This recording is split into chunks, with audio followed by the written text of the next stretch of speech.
Setelah diberikan oleh Allah penjelasannya rijal, rajul, bentuk jamak dari rajul rijal, diberikan perannya. Dikasih 2 peran yang pokok. Nanti dahsyatnya, laki-laki diberi 2, perempuan diberi 2. Sesukses-sukses anaknya, ketika anak sukses hebat apapun, perintah pertama Al-Quran, hey, jangan dulu bagi dengan yang lain, bagi dengan ibumu dulu. Bagi dengan ibumu dulu. Minimal doakan ibumu, doakan ayahmu. Itu yang di Quran surah 46 ayat 15 itu. Tapi ibu yang bagaimana yang mesti diberi perhatian? Ayah yang bagaimana yang mendapatkan itu semua? Jangan sampai tidak terjadi semua itu. Ibu mau jadi perempuan solihah? Alhamdulillah. Yang mau? Ya, insya Allah katakan amin. Alhamdulillah. Kalau ingin jadi istri ibu yang solihah, cirinya 2. Ada berapa cirinya? 2. Para ibu sekalian, yang seluruhnya tanpa kecuali semoga senantiasa dimuliakan, dirahmati dan diridhoi oleh Allah Subhanahu wa taala. Pertama, saya minta izin untuk menyampaikan tausiah pagi ini sedikit banyak tanpa kacamata dulu, supaya ibu semua kelihatannya sama di pandangan saya. Sama-sama tidak kelihatan jelas. Baik, kita akan keluarkan dalam Al-Quran, tapi kita akan coba urutkan dulu jalan berkehidupan dan jalan berfikirnya, supaya setidaknya kita mengerti yang diinginkan oleh Allah itu, khususnya bagi para hamba-hamba Allah yang perempuan, baik yang telah beriman ataupun yang belum beriman. Seperti apa perempuan itu diciptakan, apa tugasnya, dan apa kemungkinan-kemungkinan yang akan dialami oleh setiap perempuan dalam berkehidupan. Jika ini sudah dipahami dengan baik, diketahui dengan sempurna, maka jalan kehidupan yang akan ditempuh, saya batasi dulu, oleh setiap perempuan di muka bumi, fitrahnya akan kembali kepada 2 keadaan saja, Bu, yaitu senang dan tenang. Karena memang saat Adam dan Hawa diturunkan ke muka bumi untuk mulai menjalani kehidupan di bumi sebagai misi utama itu, konsep dasarnya tenang dan senang. Itu ada di Quran surah kedua Al-Baqarah di ayat 38. Qulna bitu minha jami'an. Adam dan Hawa khususnya, sekarang misi dimulai. Kalian turun, diperintahkan turun ke bumi untuk memulai misi berkehidupan. Karena tugasnya di bumi, Bu. Tapi ingat, tempat berpulangnya kembali ke jannah. Karena itu sebelum turun ke bumi, dikenalkan dulu dengan suasana jannah. Walaupun jannah yang akan kita tempati berbeda dengan tempat pengenalan pertama yang dikenalkan kepada orang tua kita, yaitu Adam dan Hawa. Itu kalau kita baca di Quran surah kedua Al-Baqarah, di ayat 35-nya, kita akan dapati tempat pertama yang dikenalkan oleh Allah kepada Adam dan Hawa itu, yaitu jannah, tempat berpulang kita semua.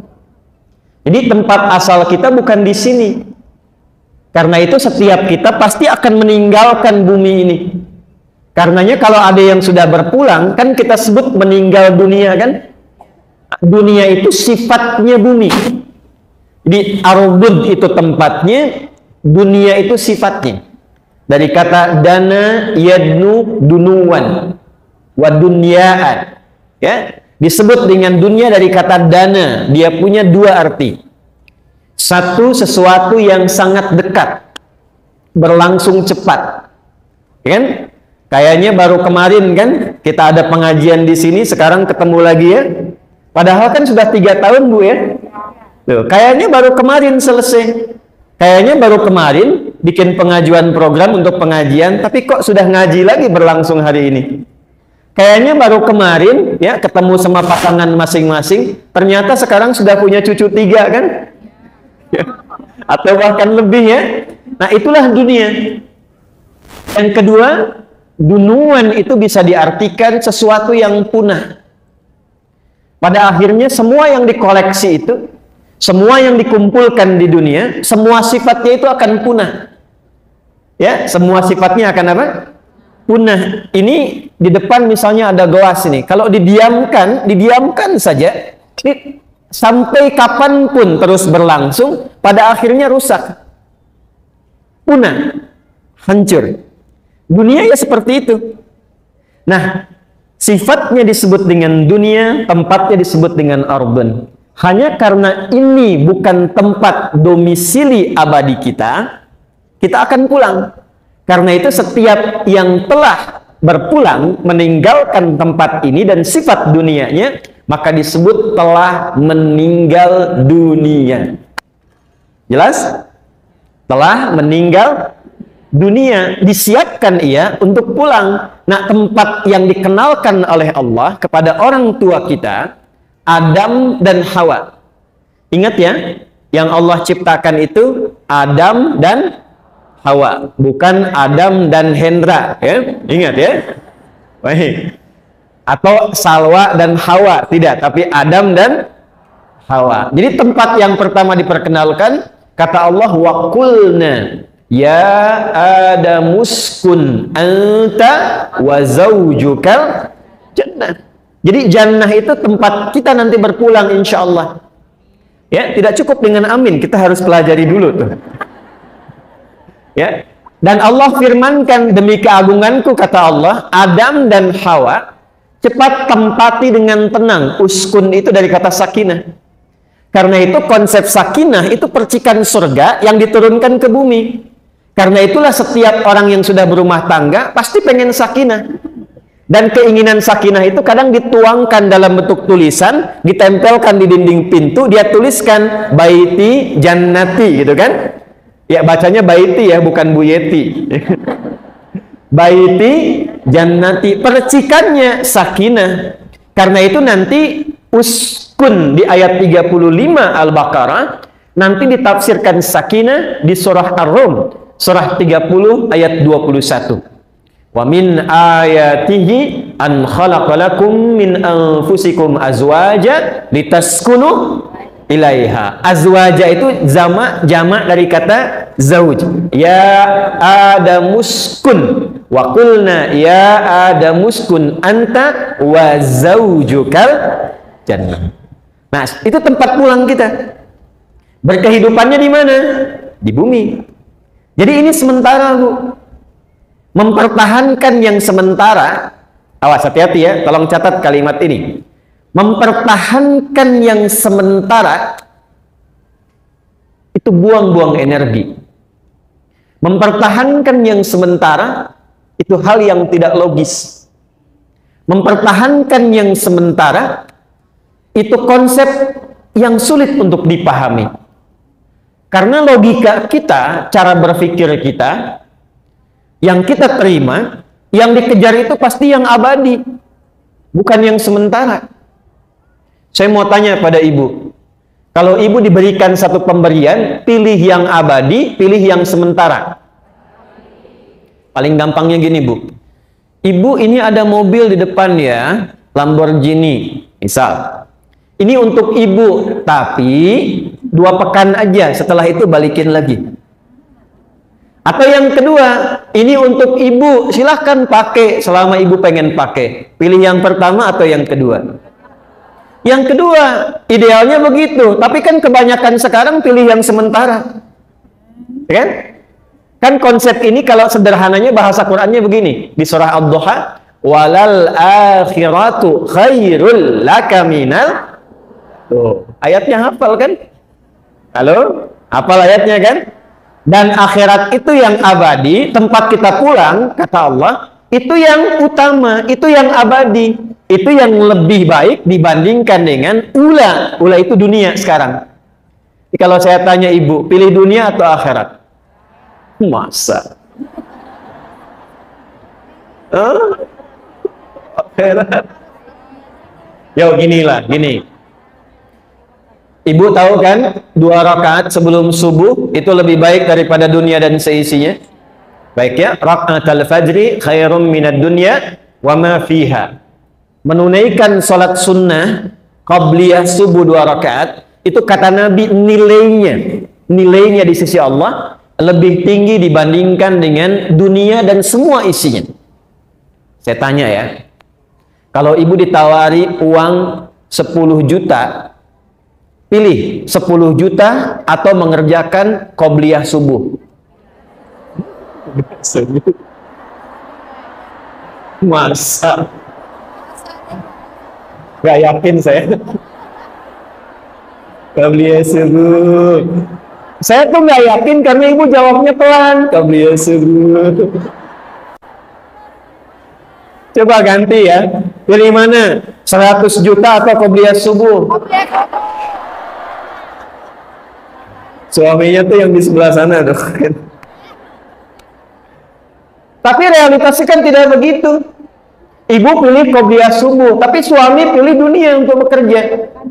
Betapa banyak orang yang sudah berangkat bahkan sebelum subuh. Padahal dia mengetahui yang punya rezeki siapa, yang memberi siapa. Allah menyampaikan lewat siapa? Nabi, Rasul menyampaikan kepada kita. Kenapa kita tidak ambil keterangan Nabi? Artinya kalau itu diambil, dunia itu digendam. Dia begitu. Ketika dikerjakan amalan, dibangun konektivitasnya, maksudnya Allah akan buka kemudahan pintu rizki, seakan-akan dunia dalam genggaman nantinya. Nah sekarang ini akan kita turunkan terlebih dahulu pelan-pelan. Lalu kita akan lihat dalam keterangan Al-Quran dan hadis-hadis Nabi Muhammad SAW, apa keterangan di Al-Quran dan penjelasan dari Nabi, khususnya menyangkut di situasi-situasi kini. Karena 15 abad yang lalu kurang lebih, Nabi sudah menyampaikan ada situasi akhir zaman, akan terjadi situasi seperti ini, seperti ini, seperti ini, dan itu akan berdampak pada perempuan dan tidak masa-masa itu. Disinilah kemudian pembahasan akan coba kita uraikan. Paham? Jelas? Belum, kan belum saya mulai. Kita baru mukaddimah, sekarang kita mulai. Tadi itu mukaddimah, Bu, kita belum mulai. Ya, alhamdulillah. Bismillahirrahmanirrahim. Saya ingin tarik nggak terlalu jauh dulu lah. Saya mau tarik ke masa sekitar 600 atau 700 tahun sebelum kelahiran Nabi Muhammad SAW. Jadi sekitar 20 atau 21 abad dari sekarang.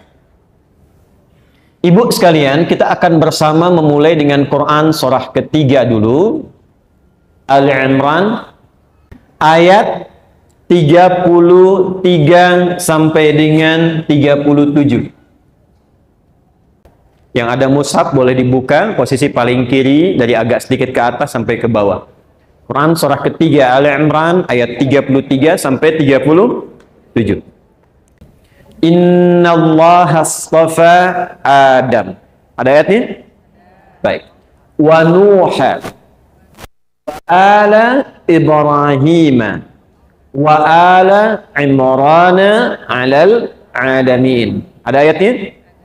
Baik. Dimulai dengan inna ya Bu ya. Dan na-nya pendek, tidak dibaca panjang. Inna dibaca pendek.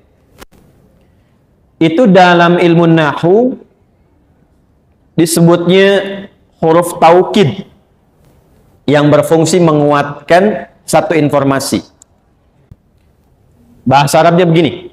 Inna harfu nasbin wa taukidin tansibul isma wa tarfa'ul khabara mabniyun 'alal fathi la mahalla lahu minal i'rabi. Paham? Tidak. Baik.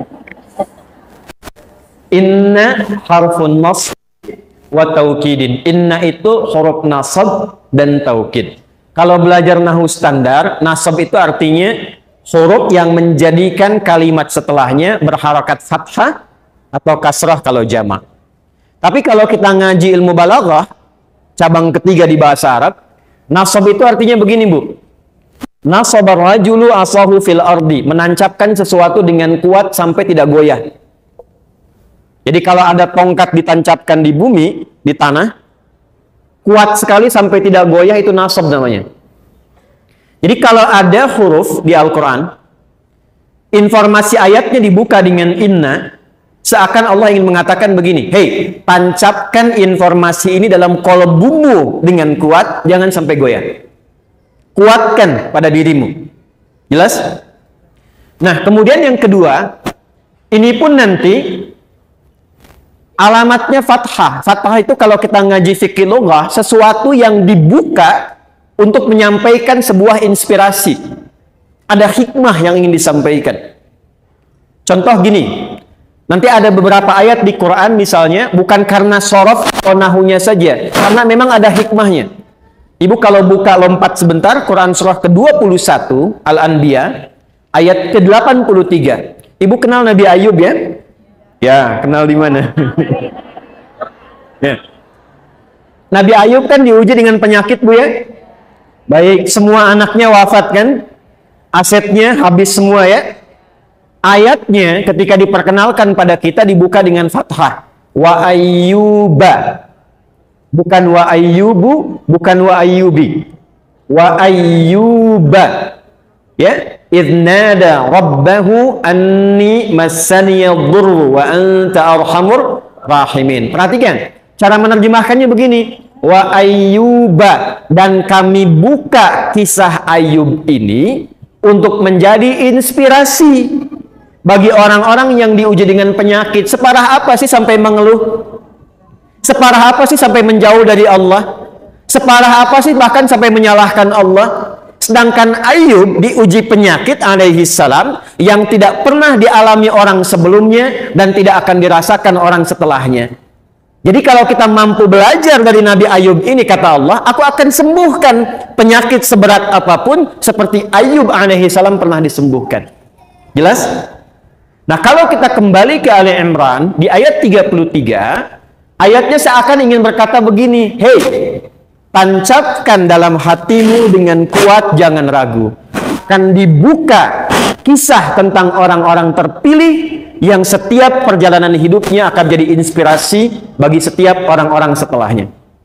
Siapa saja mereka? Satu diantaranya Adam, manusia pertama. Adam Nabi bukan? Nabi ya? Rasul bukan? Halo? Nah, kalau tidak tahu, cepat katakan wallahu a'lam ya. Adam Nabi bukan? Rasul bukan? Baik, Adam Nabi bukan Rasul. Bedanya apa? Kalau Nabi untuk pribadi orang terdekat. Kalau Rasul sudah ada umat. Adam turun kan umatnya belum ada, cuma ada Hawa ya, alaihissalam. Jadi Adam Nabi bukan Rasul. Nah, ketika Allah memilih orang tertentu yang dimuliakan, itu kalimatnya menggunakan istofa. Kata kerjanya. Yang terpilihnya namanya Mustafa. Karena itu di antara nama yang melekat pada Rasulullah SAW disebut dengan Al-Mustafa. Satu, yang terpilih Adam. Kedua siapa? Nuh. Perhatikan urutannya. Adam Nabi, Nuh Nabi dan Rasul. Baik, setelah itu siapa? Wa ala Ibrahim. Adam Nabi tunggal, Nuh Rasul tunggal. Setelah itu Ibrahim. Kenapa langsung lompat ke Nabi Ibrahim? Allah ingin memberikan urutan. Nih, dari yang pribadi Nabi, Rasul yang sendiri. Setelah itu sosok Nabi dan Rasul yang mampu membimbing keluarganya sehingga semua keturunannya baik di hadapan Allah Subhanahu wa taala. Jadi dari semua jalur, dari jalur Sayyidah Sarah turun Ishak alaihi salam, dari Ishak nanti lahir Yakub, dari Yakub lahir Yusuf alaihissalam, sampai ke Musa, sampai kemudian ke Daud, sampai ke Sulaiman, sampai ke Nabi Isa alaihissalam ke bawahnya. Dari Nabi Ismail, Sayyidah Hajar, lahir Nabi Ismail alaihissalam. Dari Nabi Ismail itu sampai ke Nabi Muhammad sallallahu alaihi wasallam. Jadi kalau kita urut, ketemu di keturunan ke-29 ke Nabi Ismail. Muhammad sallallahu alaihi wasallam bin Abdullah bin Abdul Muttalib bin Hashim bin Abdul Manaf bin Qusay bin Murrah bin Kilab bin Ka'ab bin Ghalib bin Fihr bin Malik bin Nadar bin Kinanah bin Khuzaimah bin Mudrikah bin Ilyas bin Nizar bin Mudar bin Ma'ad bin Adnan bin Addi bin Adri bin Muqawwam bin Nahur bin Tarikh bin Ya'rub bin Yasjub bin Nabit bin Ismail alaihissalam. Ketemu di ke-29. Ya, coba ulangi ya. Nah. Baik. Yang penting jelas ya. Jadi Nabi Ibrahim nabi bukan? Rasul bukan? Nah, beliau itu sangat ideal, secara pribadi baik, membimbing keluarga juga jadi baik. Nabi Nuh pribadinya baik, tapi kan istrinya tidak taat kan? Baiknya anaknya ada yang tidak taat kan? Nah, maka disempurnakan Adam alaihissalam sebagai pribadi Nabi, Nuh sebagai pribadi Rasul, yang ideal Ibrahim alaihissalam Nabi dan Rasul membimbing keluarga baik. Setelah itu siapa? Kalau dicukupkan sampai di sini, ibu akan berkata begini, pantas baik Nabi, pantas soleh Rasul. Maka kita akan bertanya demikian. Sebelum bertanya, Allah langsung menjawab, saya turunkan yang keempat, yang bukan Nabi, yang bukan Rasul, tapi dia mampu menata keluarganya, semua baik, bahkan di antara keluarganya, ada yang keturunannya menjadi Nabi dan Rasul. Itulah kemudian urutan yang keempat, yaitu Imran dan keluarganya. Innallaha astafa Adam wa Nuha wa ala Ibrahim wa ala Imran alal alamin. Ibu, sekarang ini yang mau saya sampaikan. Imran, fokus. Pelan-pelan. Di era ini kurang lebih sekitar 600-700 tahun sebelum kelahiran Nabi SAW. 6 atau 7 abad sebelum Nabi dilahirkan. Di era ini saja, 600 tahun sebelum kelahiran Nabi, perempuan itu masih dipandang kecil. Sehingga setiap ada yang mau melahirkan berharap bayinya laki-laki. Di perempuan itu masih kecil nilainya. Ya, sampai di era itu. Bahkan nanti ketika masuk zaman jahiliyah, itu hampir tidak ada nilainya. Saking tidak ada nilainya, maaf, seorang ibu yang melahirkan perempuan, itu bisa dikubur hidup-hidup bayi yang baru dilahirkan itu. Ya, di wilayah Yahudi pun, di era-era itu, bahkan sampai menjelang ke masa modern, itu ibadah di sinagog tidak akan dilaksanakan sebelum ada laki-laki. Kalaupun ada 1000 perempuan, tidak ada laki-laki, bisa belum berjalan. Demikian yang terjadi. Jadi situasinya sebelum Islam kemudian datang dan disebarkan, disampaikan oleh Rasulullah SAW, perempuan itu masih rendah nilainya di tatanan sosial pada masa itu. Karena itu, di masa ini ada berita dan ramalan dari masa-masa sebelumnya, akan ada seorang Nabi Rasul mulia yang diutus bersamaan waktunya tepat di masa-masa ini. Maka semua yang mengandung perempuan berharap lahirnya laki-laki. Termasuk Hannah. Hannah itu ketika sedang mengandung berharap yang lahir laki-laki, karena berharap bahwa yang lahir dari Hannah itu akan menjadi nabi sesuai dengan yang dinubuatkan di kitab-kitab pada masa itu. Jelas sampai sini dulu? Baik, maka ketika menjelang masa-masa persalinan, di fase kelahiran sudah mungkin kita katakan usia 7 bulan, 8 bulan, di masa mengandung ini, Imran meninggal dunia. Jadi Imran itu meninggal sebelum nanti bayi yang dikandung Hannah itu dilahirkan. Baik, singkatnya, setelah Imrannya meninggal dunia, Hannah melahirkan seorang bayi. Ibu bisa tebak namanya siapa? Laki-laki perempuan? Baik, perhatikan baik-baik. Hannah melahirkan seorang bayi, bayinya perempuan. Apa respon pertama yang keluar dari Hannah ketika bayinya perempuan? Itu diabadikan oleh Al-Quran di ayat ke-36 di surah ini. Perhatikan kalimatnya. Falamma wada'atha qalat rabbi inni wada'tuha unsa. Pelan-pelan ya, pelan-pelan. Maka ketika lahir bayinya itu yang perempuan, Hannah kemudian berkata, ya Allah, yang lahir perempuan. Padahal harapannya apa tadi? Laki-laki. Karena di ayat 35-nya, Hannah menginginkan anak ini tumbuh dekat dengan Allah, jadi sosok yang membimbing umat. Dan pada masa itu, memang dilekatkan semua kepada laki-laki. Maka ketika yang lahir perempuan, Hannah berkata, "Ya Allah, kok yang lahir perempuan?" Perhatikan, apa yang dijawab kemudian oleh Allah Subhanahu wa Ta'ala. Ini yang ingin saya turunkan tentang kodrat seorang perempuan. Setelah itu, bagaimana Allah menciptakan kesempurnaannya, bagaimana membentuk perannya, dan seperti apa ia menjalani kehidupan. Nanti penjelasan ini akan menjadi evaluasi bagi para ibu yang hadir pada saat ini. Sebetulnya selama hidup sampai saat ini, masih di jalan yang telah Allah tetapkan atau berpaling dari situ. Ketika berpaling, disitulah butuh healing. Itu maksudnya. Jelas ya? Jelas tidak? Oke. Lahirlah kemudian perempuan. Apa jawab Allah? Wallahu a'lamu bima wada'at wa laysa dzakaru kal unta. Hei Hannah, Allah Maha mengetahui dan Maha kuasa atas kemuliaan perempuan dan keistimewaannya dibandingkan dengan laki-laki. Dan tidak sama keistimewaan perempuan itu dengan laki-laki. Tolong highlight ayat ini karena ini ayatnya ibu. Jadi pertama kali ketika kemudian dilahirkan perempuan, di era itu sudah diabadikan dalam Al-Quran. Jadi pertama yang mengangkat derajat perempuan sejak ia dilahirkan, itu Islam. Di saat kondisi masyarakat secara sosial pada masa itu, menilai perempuan itu nggak ada perannya. Ini ternyata jauh sebelum adanya piagam PBB, kan?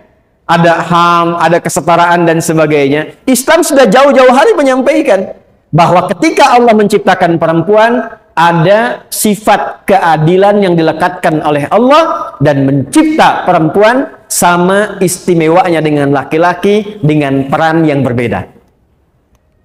Bisa ingin katakan satu, sifat penciptaan yang Allah telah tetapkan untuk perempuan, pertama, dicipta sama istimewa dengan laki-laki. Diberikan status yang sama oleh Allah dari sisi ibadahnya. Baik, saya contohkan begini. Ibu kalau sholat berapa waktu? 5 kan? Baik. Ibu bisa jadi penghafal Quran tidak? Kalau puasa Ramadan setengah atau penuh? Sama semua kan? Jadi dari aspek ibadah, baik laki-laki atau perempuan, sama semuanya. Baik, yang berpeluang mendapatkan ampunan Allah, laki-laki saja atau perempuan juga? Berarti punya peluang yang sama. Baik dari segi ampunan, dari segi doa, dari segi amalan, semua aspek ibadah, laki-laki dan perempuan sama berkeadilan, setara sifatnya. Itu ada di Quran surah ke-33 ayat 35. Sebab pada masa itu, di kalangan Yahudi, kalangan Nasrani, kalangan beberapa keyakinan yang lain, perempuan itu terbelakang, Bu. Jadi harus laki-laki yang punya peran.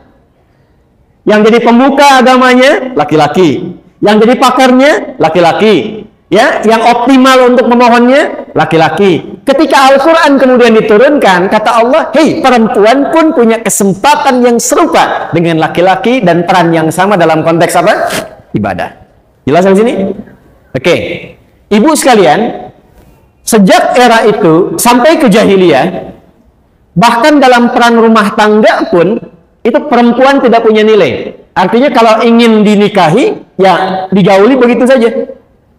Diambil, digauli, selesai. Datang era Islam, diatur oleh Allah, bahkan untuk menikah pun diberikan kesetaraan sifatnya dan harus diberikan penghargaan berupa mahar sebelum pernikahannya.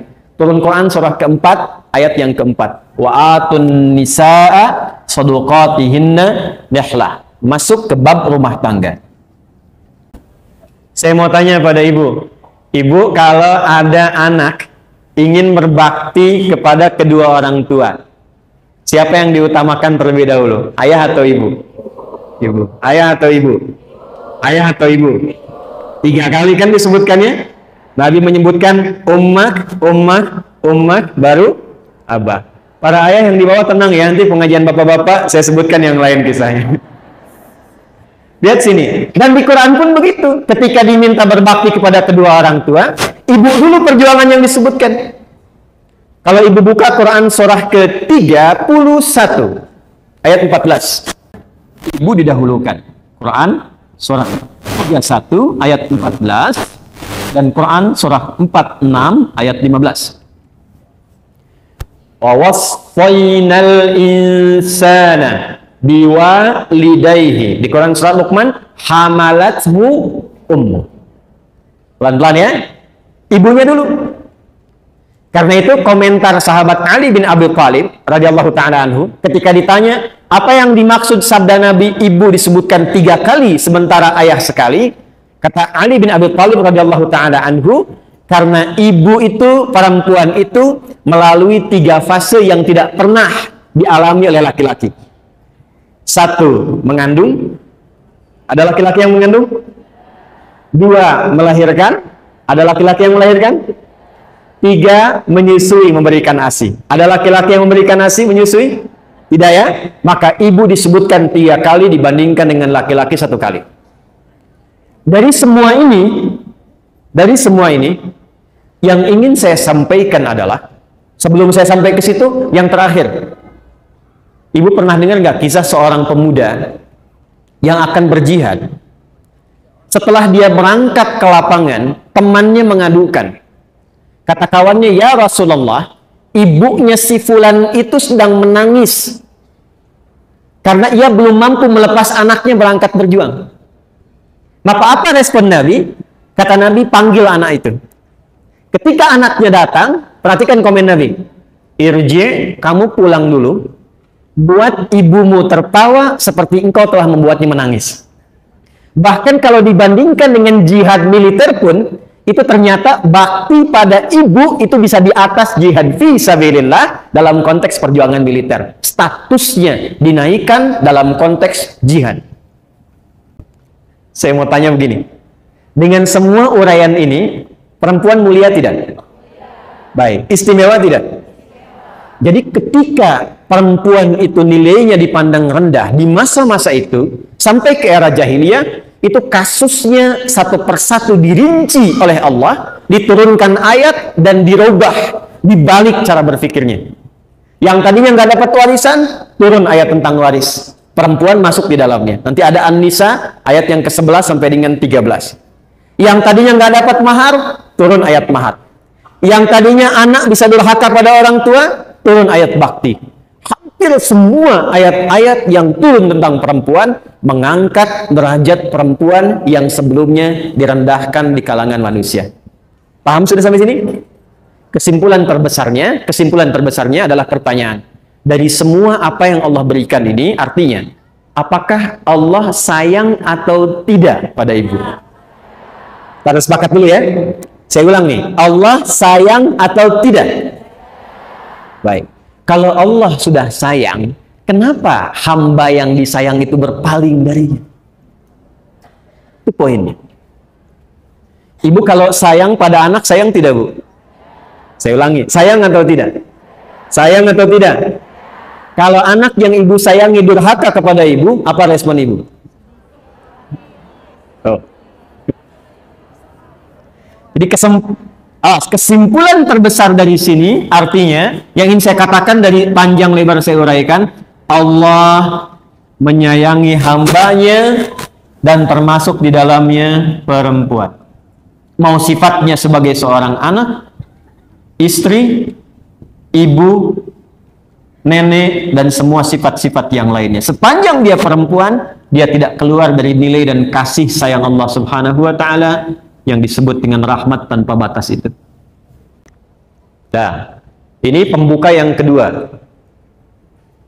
3. Kita belum masuk intinya ya, Bu ya. Saya mau turunkan dulu untuk cara berpikirnya. 3. Karena Allah sayang, Allah tidak membiarkan keistimewaan ini berkurang atau hilang dalam konteks kehidupan perempuan. Karena itulah sejak diciptakan, perempuan dibentuk kesempurnaan yang sama dengan laki-laki, tapi diberikan peran yang berbeda sesuai dengan fitrah hidupnya. Oke, untuk menjaga semua kemuliaan ini, maka satu, sifat penciptaannya dibuat sama serupa dengan laki-laki, tapi tugasnya diberikan beda untuk saling melengkapi. Contoh, ini apa, Bu? Tangan ya, baik. Yang ini apa? Tangan ya. Ini tangan apa? Ini tangan apa? Baik, perhatikan oleh Ibu baik-baik. Antara tangan kanan dan kiri sama tidak? Oke, supaya tidak bingung menjawabnya begini, perhatikan. Yang kanan berapa jarinya ini? Yang kiri berapa? Yang kanan ada pergelangan tidak? Yang kiri ada tidak? Yang kanan ada sikunya tidak? Yang kiri panjangnya sama tidak? Sama. Baik, tapi walaupun sama antara kanan dengan kiri, sama-sama tangan, fungsinya sama tidak? Ya kan? Coba bayangkan kalau yang dicipta kanan semua. Jadi begini kan, nggak bisa tepuk tangan tuh. Kaki kanan dan kiri, semua organnya sama tidak? Sama kan? Ada jarinya ada tumitnya ada, lututnya ada. Tapi kalau ibu pakai sepatu, kanan dan kiri sama tidak? Kalau jalan harus bersamaan tidak? Coba ibu bayangkan kalau ada orang jalannya kanan dan kiri sama tuh. Coba lihat. Kanan kalau maju, kiri ada di mana? Kan? Kiri kalau maju, kanan di mana? Kalau kanan dengan kiri susul-susulan kira-kira gimana? Paham? Nah, dua ini, kanan dengan kiri, sama-sama diciptakannya punya organ yang sama, tapi ketika dipasangkan dalam bahasa Arab, pasangan itu disebut zauj namanya. Sesuatu yang sama, serupa, dari segi penciptaannya, wujudnya terlihat seperti sama semuanya, tapi punya fungsi yang berbeda. Itu zauj namanya. Dan ketika dipasangkan, menjadi indah, serasi.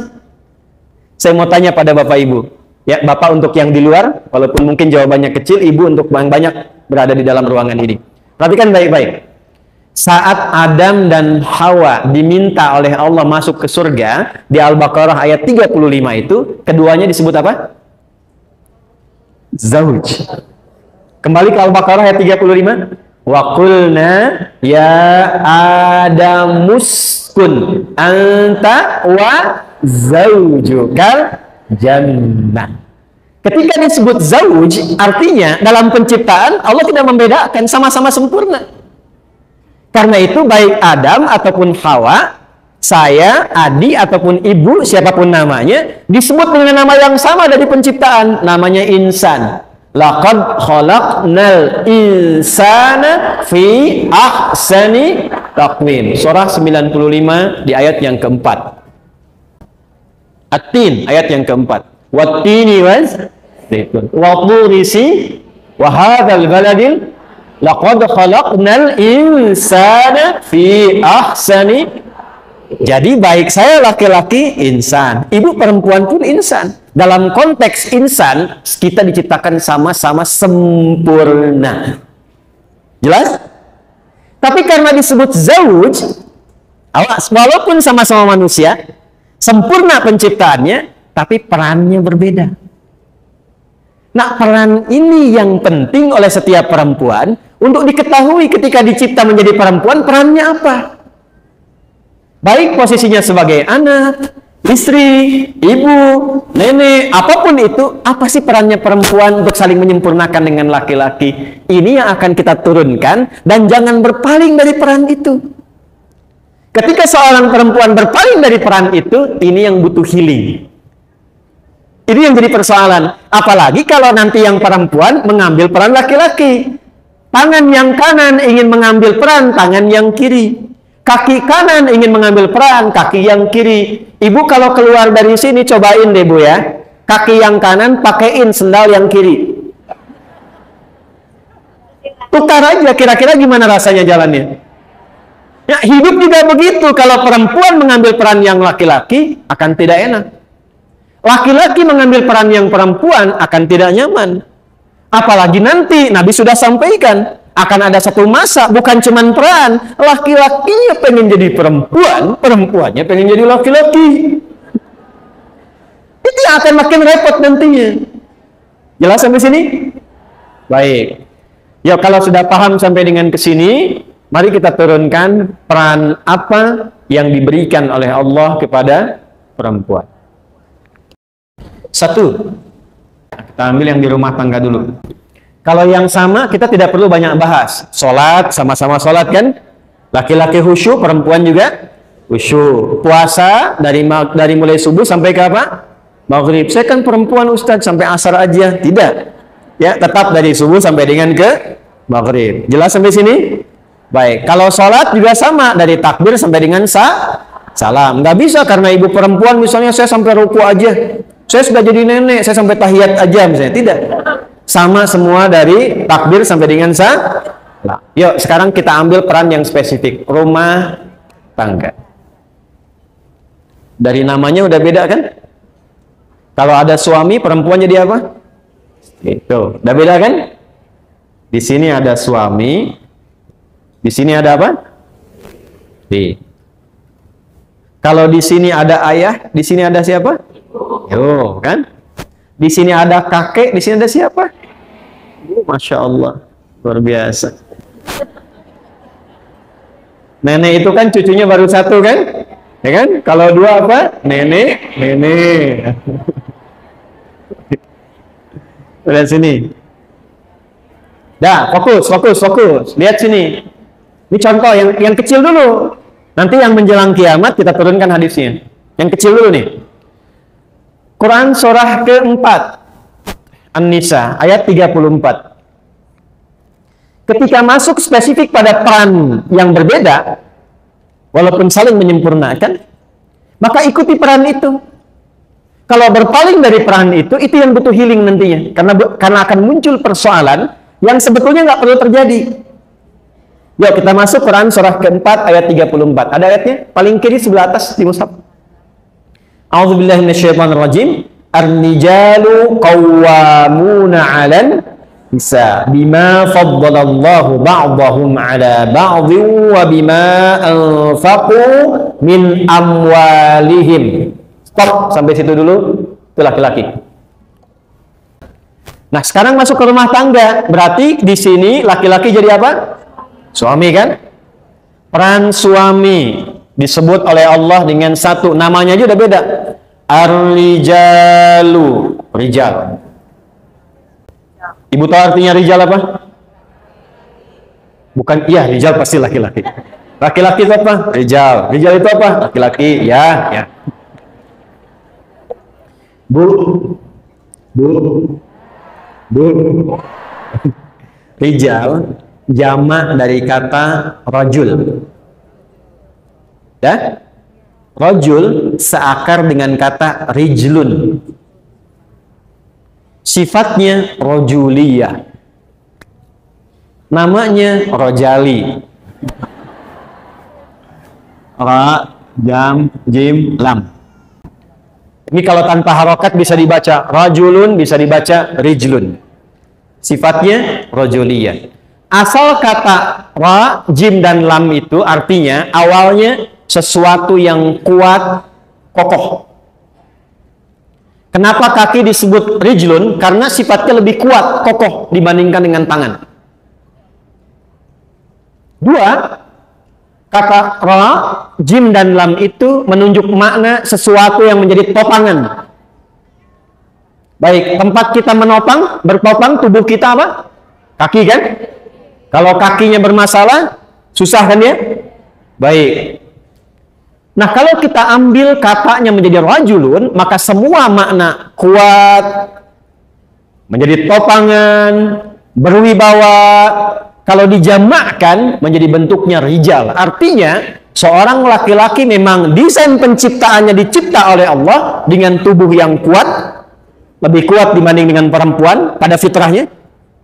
Tampilnya lebih berwibawa, kokoh.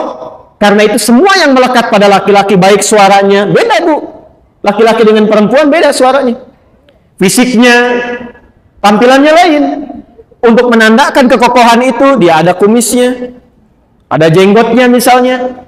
Untuk menambah kewibawaannya, dari tampilannya sudah lain. Makanya saran saya pada para laki-laki, jangan merubah dan berpaling dari itu. Ya kan? Sudah dibuat kokoh, tampil gemulai. Kan jadi masalah tuh. Ya kan? Damang. Jadi berpaling, ketika berpaling ada persoalan. Ya. Jadi kalau yang perempuan Nia saja, Kurniadi saja. Jangan Kurniadi menjadi Nia. Masalah. Paham? Memang diciptakannya untuk seperti itu. Makanya diilustrasikan di surat Yusuf itu, sifat-sifat ini nanti seperti peran matahari. Matahari kan lebih kokoh dibandingkan rembulan kan? Perempuannya rembulan, laki-lakinya matahari. Ibu kalau baca surat Yusuf, kan Nabi Yusuf bermimpi kan? Ya, inni ara ahada asyara kaukaba wasyamsa wal qamara ra'aituhum li sajidin. Aku melihat 11 gemintang, matahari dan bulan. Semuanya hormat kepadaku. Siapa yang ditafsirkan di situ? 11 gemintang itu saudara-saudara Yusuf. Mataharinya itu ayahnya. Bulan itu ibunya. Kenapa laki-laki diilustrasikan dengan matahari? Karena rijal. Matahari itu fungsinya apa? Memberikan perlindungan, menyengat dengan panas, gitu kan? Ya, perhatikan baik-baik. Ada pakaian dijemur basah, airnya keringkan. Matahari kan? Sengat, berikan perlindungan. Dia kokoh, berwibawa, kuat. Ada air mata mengalir di pipi istrinya. Hei, keringkan itu dengan kata-kata yang baik, seperti matahari mengeringkan pakaian yang basah itu. Maka keluarlah kalimat-kalimat indah, supaya air matanya nggak mengalir lagi. Ya? Ada yang ganggu istrinya, hei, sengat itu, lindungi keluarga. Itulah rijal. Jangan istri diganggu, suami cuek aja, terusin aja Pak. Ya. Itu bukan rijal namanya, paham? Ya, ini sebentar ya, sebentar, pelan-pelan. Jadi kita ke suami sebentar untuk diketahui. Setelah diberikan oleh Allah penjelasannya rijal, rajul, bentuk jamak dari rajul rijal, diberikan perannya. Dikasih 2 peran yang pokok. Nanti dahsyatnya, laki-laki diberi 2, perempuan diberi 2. Awas. Bima faddalallahu ba'dahum ala ba'din. Pertama, Allah menerangkan asas keadilan. Ingat, perbedaan tugas ini bukan ingin menunjukkan bahwa Allah anti persamaan, tidak. Yang ingin Allah tampilkan itu keadilan. Adil itu tidak harus selalu sama. Adil itu tidak harus selalu sama. Ibu punya anak 3, 1 sekolah di SD, 2 SMP, 3 SMA. Saya tanya, uang sakunya sama atau beda? Kalau ibu samakan, tanggung jawabnya kan berbeda. Tapi diberikan berbeda itu bukan karena ingin memberikan perhatian yang tidak sama, karena memberikan sifat apa? Keadilan. Jelas? Allah adil. Kata Allah sebelum menerangkan keadilannya, saya berikan keistimewaan pada masing-masing. Laki-laki istimewa, perempuan istimewa. Bima faddalallahu ba'dahum ala ba'din. Jadi desain penciptaan laki-laki dibuat kokoh itu, berwibawa itu, karena tugas pokoknya berikut kata Allah. 1. Qawwamuna 'alan qawwam. Pelindung, pengayom, pemimpin, pengarah. Pelindung, pengayom, pemimpin, pengarah. Awas, hati-hati ya. Ini tugas pertama untuk siapa tadi? Suami. Jadi yang bertugas melindungi di rumah tangga siapa? Tugas pokoknya. Walaupun ibu sama-sama melindungi, tapi yang pokok karena kekuatannya dibebankan kepada siapa? Ya, kenapa? Karena memang desain penciptaannya diberikan kekuatan. Yang pemimpin siapa? Yang pokok, ibu menemani, betul, sama-sama berpartner. Tapi yang pokoknya diberikan kepada siapa? Karena memang desain penciptaannya, memang arahnya ke kepemimpinan. Apa sifat dasar pemimpin itu? Ciri khas pemimpin itu apa? Tidak mau dipimpin. Saya ulang ya. Adil, bertanggung jawab, perhatian. Itu biasa. ciri khas yang paling pokok pemimpin itu tidak mau dipimpin. Ini kalau paham sampai sini, makanya cara masuk komunikasi istri ke suami itu akan diketahui. Jadi kalau ibu misalnya ada yang didiskusikan dengan suami, masuknya dengan cara memimpin, timbul masalah. Butuh healing nanti tuh. Bu, saya punya kisah. Kisah ini sering saya ulang. Suami istri, ini kisah nyata. Sejak saya pertama dari Tripoli datang ke Indonesia, kemudian ke Bekasi. Suami istri sama-sama berpaling, ya, nggak tegur sapa semalaman, gara-gara persoalan yang sepele sebetulnya. Dan itu masalahnya masalah ibadah, masalah sholat. Suami sujud pakai lutut duluan, pulang dari kantor, macet, nyampe rumah nggak sempat ke masjid, sholat di rumah. Istri melihat saat sholat begitu akan sujud dari i'tidal, sami Allahu liman hamidah, mau sujud, yang turun lutut duluan. Istri lihat, salah. Begitu selesai salam, tanpa muqaddimah, masuknya jadi pemimpin. Tadi ciri khas pemimpin apa? Tidak mau dipimpin, tidak menerima saran, menerima masukan. Ini masuknya keliru. Kalimat yang muncul apa seketika? Papa tadi salah sholatnya. Salah. Akhirnya apa? Jiwa kepemimpinan kan naik kan? Ya, papa tadi salah sholatnya. Emang kenapa mah? Harusnya saat sujud bukan lutut dulu, tapi tangan dulu. Muncul nggak mau disalahkan. Mama yang nggak baca hadis. Padahal dua-duanya nggak baca, Bu. Akhirnya semalaman tuh ribut, diputuskan besoknya kita ke Ustadz Adi tanya katanya. Ya, datang ke tempat saya. Jadi ibunya pakai telapak tangan turun duluan, laki-laki pakai lutut. Disampaikan peristiwa itu, saya senyum. Pak Ibu, dua-duanya itu ada di kitab yang sama. Namanya Sunan Abu Daud. Yang pakai lutut itu nomor hadis 838 nih, kanan bawah nih. Riwayatnya Wa'il bin Hujur. Yang pakai telapak tangan nomor hadis 840. Sampai 841 nih kiri atas nih. Ini riwayatnya Abu Hurairah. Kisahnya Abu Hurairah itu masuk Islamnya 3 tahun sebelum Nabi meninggal. Nabi meninggal usia 63 tahun kurang lebih. Jadi setelah Abu Hurairah masuk Islam itu usia Nabi itu 60 tahun. Dan Nabi memang punya masalah di lututnya. Karena itu saat usia itu kadang beliau pakai tongkat. Sholatnya juga menyender karena lututnya bermasalah. Makanya ketika menyampaikan hadis tentang sujud, sujudnya pakai telapak tangan karena waktu itu lututnya bermasalah. Hadis dari Wa'il masuk Islam duluan, Nabi masih kuat. Sujud turun pakai lutut. Tapi ini bukan ingin menunjukkan bahwa pakai telapak tangan itu karena lututnya bermasalah. Jangan disimpulkan ketika ada orang turun, tua nih katanya. Maksudnya apa? Hei, dalam situasi apapun, mau pakai telapak tangan, mau pakai lutut, boleh, tinggal dipilih mana yang paling nyaman. Yang salah pakai kepala. Ya belum apa-apa kan sudah berpaling kepalanya kan. Akhirnya setelah saya terangkan, keduanya senyum, ketawa, pulang bareng bergandengan tangan. Itu problem yang sederhana. Peran yang laki-laki diambil alih oleh perempuan. Kalau sudah bulan-bulan aja, jangan pakai matahari. Dengan kekuatan bulan, aku menghukummu. Ya. Gitu. Ya. Jadi jangan sampai terjadi kemudian, awas ya, situasi-situasi di rumah tangga, sebetulnya tidak perlu ada istilah suami takut istri. Pak RT mengumpulkan satu komplek. Ayo anusiun ke istri, ke dia, paling kanan. Semua ke kanan, tiba-tiba yang satu ke kiri itu. RT-nya aja ke kanan. Bapak nggak takut sama istri kok di kiri? Iya Pak, pun bojo nyuwunkeun abdi di kiri. Istri saya minta saya ke kiri. Kita lihat sini pelan-pelan. Ini satu ya. Baik, jadi ibu tercipta desainnya sebagai apa? Perempuan. Bulan atau matahari? Jadi yang pemimpin siapa? Silahkan berpartner dengan suami.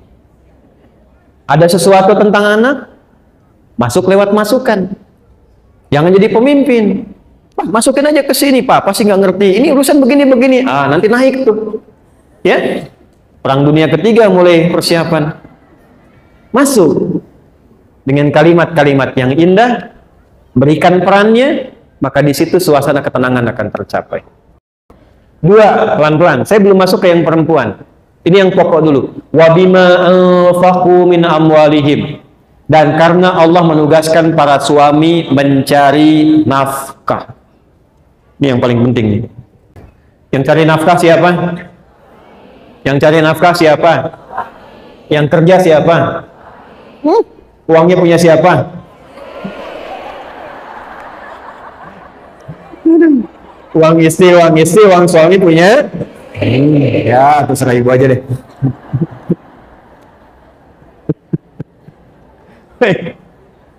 Allahumma sholli ala sayyidina Muhammad. Ya, sini pelan-pelan. Bu. Baik, yang cari nafkah siapa? Beda antara kerja dengan nafkah. Saya ulang ya, beda antara kerja dengan nafkah. Itu usaha yang diikhtiarkan untuk memenuhi kebutuhan rizki di rumah tangga.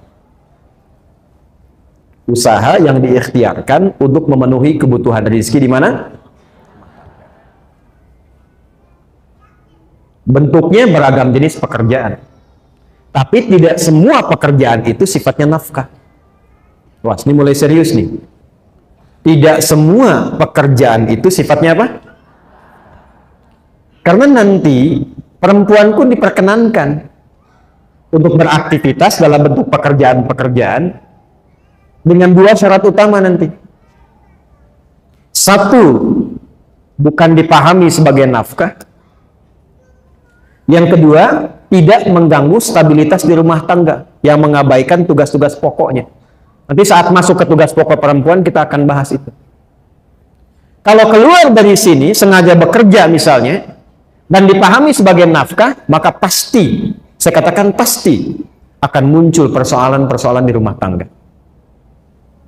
Jadi kalau sifatnya pencarian nafkah, itu tugas suami, bukan istri. Sepanjang ada kemampuan dan sudah Allah lekatkan itu semua, maka dia bergerak berikhtiar pun kebutuhan yang ada di rumah itu Allah akan penuhi. Nafkah itu begini. Kalau suami A, dia bekerja, mencari yang halal dan baik, dapat berapapun dari pekerjaan itu akan Allah cukupkan untuk seluruh yang ada di rumah ini. Nanti hasilnya diberikan kepada istri, istri mengolah, jadi untuk semua. Ya. Makanya nanti di Islam itu ada bab khusus. Nanti kalau bapak-bapak ngaji, saya terangkan babnya. Bagaimana suami bisa mensupport mencari rizki yang baik, yang mencukupi, bahkan menyenangkan untuk istri sehingga mudah untuk mengolahnya. Tapi karena ini kajiannya untuk ibu, saya ingin katakan, suami dapat berapapun, diberikan kepada istri, itu Allah akan buat cukup untuk sekeluarga. Sebaliknya, kalau istri memaksa, memahami untuk bekerja sebagai nafkah di sini, maka sebanyak apapun yang dibawa ke rumah itu tidak akan pernah menjadi cukup untuk kebutuhan keluarga. Dan selalu akan lahir persoalan-persoalan di dalamnya. Jelas? Zaman Nabi perawat ada yang jadi perawat. Yang jadi guru ada. Karena memang ada sifat-sifat pekerjaan yang memang mutlak perempuan ada di situ. Yang mengandung siapa? Yang melahirkan siapa? Perempuan. Masa yang periksa laki-laki? Saya ulang. Yang mengandung siapa? Yang melahirkan siapa? Anu ngababarkeun saha? Istri, perempuan, ibu. Kok yang periksa laki-laki? Makanya di sini perempuan jadi perawat, perempuan jadi bidan, perempuan jadi dokter, perempuan jadi guru, boleh tidak? Boleh. Sayyidah Aisyah radhiyallahu taala anha, ummul mukminin, guru, mengajar, bahkan ada murid dari kalangan laki-laki pakai hijab tertentu. Jadi guru boleh. Ya, jadi pengajar boleh. Jadi dokter boleh. Silahkan. Sepanjang nanti ada bagian-bagian yang tidak boleh kemudian masuk ke dalamnya, karena itu bagian laki-laki. Kalau ibu ingin menyalurkan profesi, misalnya ada bakat tertentu mengajar, silahkan. Tapi jangan jadikan pengajaran itu bagian dari pencarian nafkah. Jelas? Nah, nanti hitung-hitungan kesananya, harusnya kerjasama, kesananya malah hitung-hitungan. Ini harta aku ya, ini yang punya kamu ya. Kalau kita nanti berpisah, tuh kemarin baru nikah, udah mikir berpisah. Pokoknya kita pisahin, kalau terjadi apa-apa bagi dua. Tuh. Kalau terjadi, ibu tuh mau nikah apa mau pisah? Ini perusahaan atau rumah tangga yang sahamnya dibagi-bagi. Jadi nggak jalan, zauj akhirnya tidak berjalan. Kan nikah itu azwaja. Wa min ayatihi an khalaqalakum min anfusikum azwaja. Jadi partnershipnya bersama-sama menata keluarga, bukan membagi-bagi untuk berpisah. Ya, irhamukillah. Paham sampai sini? Halo? Ibu mau jualan boleh tidak? Mau dagang boleh tidak? Boleh, Sayyidah Khadijah kan pedagang ulung. Silakan. Tapi problemnya jangan sampai kemudian masuk ke ranah siapa? Laki-laki. Karena terjadilah, kata Nabi, referensinya Musnad Imam Ahmad. Dalil, hadis-hadisnya. Kita pakai Quran hadis aja ya, biar lebih otentik. Hadisnya buka Musnad Imam Ahmad bin Hanbal radhiyallahu taala anhu rahimahullah. Musnad yang ke-6 Abdullah bin Mas'ud radhiyallahu taala anhu. Rawinya Abdullah bin Mas'ud. Nomor 415. Awas, Ibu mesti hati-hati ya, karena ini bisa terjadi, Bu. Dan saya kira hadisnya sekarang sudah berlaku. Inna baina yaday sa'ah atau inna baina yaday sa'ati. Sungguh masa-masa mendekat ke akhir zaman itu akan terjadi sebagai berikut. Sungguh masa-masa menjelang akhir zaman itu akan terjadi sebagai berikut. 1. Taslimul khassah.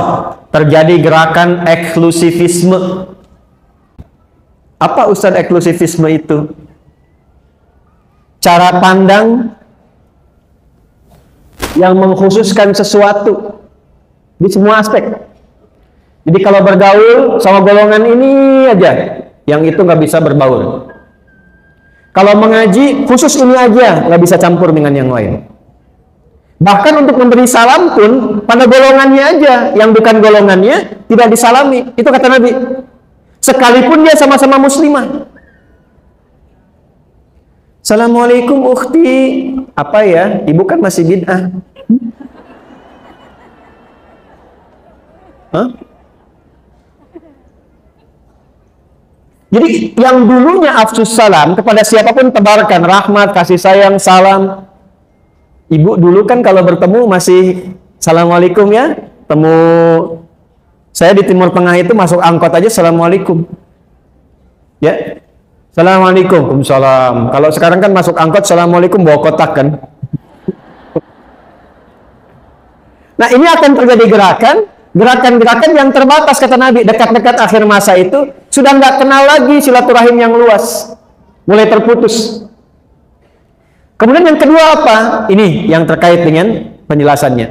Fusyuwat tijarah. Sudah mulai menyebar berbagai jenis jual beli, transaksi jual beli. Dikata Nabi, semua jenis perdagangan jual beli itu ragamnya udah banyak. Sampai-sampai di hadis lain taqarrubul aswaq, cara mengakses dagangan itu jadi lebih mudah. Sekarang terjadi tidak? Dulu Ibu kalau mau ke Kosambi naik angkot ya. Ya, naik ojek jalan dapat di situ pulang kan? Sekarang keluarkan handphone, klik datang sendiri ya. Terjadi belum? Sudah terjadi? Dan sekarang luar biasanya ragamnya jadi banyak ya pilihannya. Klik makanan banyak semua pilihan. Model jilbab banyak tuh kelihatan. Jadi ibu mau klik apa aja keluar produknya banyak kan? Di satu segmen itu banyak ragam. Kata Nabi mendekat kepada akhir zaman itu akan terjadi ragam banyak sekali dalam konteks kehidupan ekonomi. Dagangan modelnya banyak. Satu menu bisa banyak. Ibu kalau keluar saya tuh bingung tuh. Sate aja sekarang banyak. Sate A, sate B, sate C, sate ini. Ya. Kemarin mau kurban grade aja banyak ya. kurban grade A, kurban grade B, kurban grade C, sebagainya. Ya, yang jadi persoalan apa? Sampai-sampai saking banyaknya peluang berdagang itu, istri ikut membantu suami hadir di dalamnya. Fatu'inul mara'atu zawjaha fit tijarati, itu hadisnya. Maka suami mulai melibatkan istri dalam bisnis, dalam dagangnya. Atau kadang-kadang istri inisiatif nyusul suami pengen sama-sama dagang. Terjadi nggak sekarang? Kan? Kayaknya, Pak, Mama buka ini aja deh, gitu ya. Bapak ke kantor, Mama pengen buka ini. Salah tidak? Salah tidak? Sampai di sini hadisnya tidak menyoal. Ibu mau dagang, silahkan. Ibu mau berniaga, silahkan. Tapi yang jadi persoalan adalah ketika sudah mulai merasa sukses, baik dan seterusnya, istri naik posisi dan merasa melebihi suami, dan disitulah kemudian mengambil tanggung jawab nafkah dalam kehidupan rumah tangga. Muncul persoalan. Dampaknya apa? Satu, mulai mengabaikan tugas pokok. Ini yang dimaksudkan. Akan terjadi masa menjelang kiamat saat perempuan ikut kepada aktivitasnya laki-laki. Maka yang terjadi apa? Satu, pokok fitrahnya mulai berubah. Bu masih ingat tadi penciptaan dengan laki-laki sama sempurna tidak? Sama. Walaupun sama-sama sempurna, ada bagian yang beda tidak? Baik, laki-laki punya rahim tidak? Nah, perempuan, walaupun sama-sama wajah, laki-laki perempuan dah kelihatan beda atau sama? Beda. Saya kalau ngelihat Kang Ugi, oh ini udah pasti laki-laki, nggak mungkin perempuan, ya kan? Jadi kalau ibu keluar, udah pasti laki-laki nih, perempuan nih, ya kan? Baik, maka nanti kata Nabi akan ada tuntutan-tuntutan dari kejadian-kejadian menjelang akhir zaman yang memaksa perempuan ingin terlibat seperti laki-laki sehingga dia merubah tampilan-tampilan diri. Minimal, ibu pakaian laki-laki dengan perempuan sama tidak? Akan muncul perempuan yang ingin bergaya seperti laki-laki. Pakaian. Laki-laki wajib menutup aurat? Laki-laki wajib menutup aurat? Perempuan wajib menutup aurat? Menutup aurat sama-sama, laki-laki sama, perempuan sama. Tapi yang ditutup dan cara menutup kan beda. Jelas? Akan terjadi perempuan mengenakan pakaian perempuan tapi ingin seperti laki-laki. Ada sekarang? Ada sekarang? Bahkan beberapa tempat dibuat seragamnya sama kayak laki-laki kan? Yang paling menarik, boleh jadi sama-sama berjilbab tapi auratnya masih tampak. Jelas? Maka hati-hati. Kalau sudah masuk ke situasi itu, pertahankan Bu ini healingnya. Jangan berpaling. Sebab ketika diikuti itu, berpaling dari ketentuan Allah, yang terjadi nanti akan marak apa? Karena pakaian sudah berubah. Awas hati-hati. Aurat yang ditutup terbuka. Aurat itu kan kalau sudah terbuka, memancing ya perilaku-perilaku yang tadinya tidak terjadi bisa hadir. Konsekuensinya apa? Zina. Jadi makin marah. Jadi makin marah. Makanya ibu sering baca kan, tanda-tanda menjelang mendekat ke kiamat banyak zina tersebar kan? Nah pengantarnya itu dari situ awalnya. Laki-lakinya begini, perempuannya ikut berpaling. Tidak dilarang kalau ingin beraktivitas. Ikut bekerja misalnya, atau menyalurkan hobi. Tapi ketika merubah tampilan fitrah, itu yang jadi persoalan. Maka coba perhatikan, kalau berdandan, berpakaian dan sebagainya, jaga. Jangan sampai terlibat pada suasana yang sempat di-warning oleh Nabi SAW. Jelas sampai sini? Ini saya bicara dalam konteks iman ya, dalam konteks umat Islam ya. Kalau di luar yang tidak beriman, gak akan kepikiran ini Bu.